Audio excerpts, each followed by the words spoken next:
Mga ginigilig kong kapatid, ating masaksaksiyan ang pagsusunog ng mga lumang palaspas upang maging abo na gagamitin natin sa Merkulis ng Abo.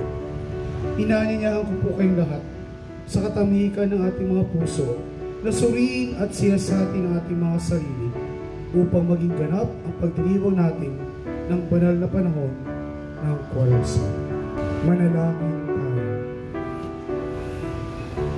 Ama naming mapagmahal, nilikha mo kami mula sa alabok at patuloy mo kami inaanyayahang makibahagi sa kaligtasang dulot ng iyong mabuting balita kasama ng buong sambayanan. Kalugdan mo kami ng iyong awa habang ang mga alabok na ito ay inihahanda bilang tanda ng pasimula ng paglalakbay namin sa panahon ng Kwaresma.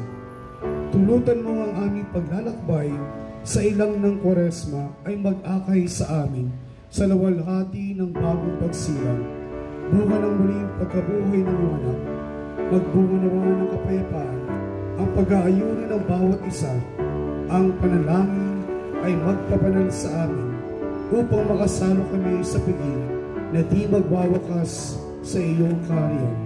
Sa pamamagitan ni Jesucristo, kaisa ng Espiritu Santo, magpasawalang.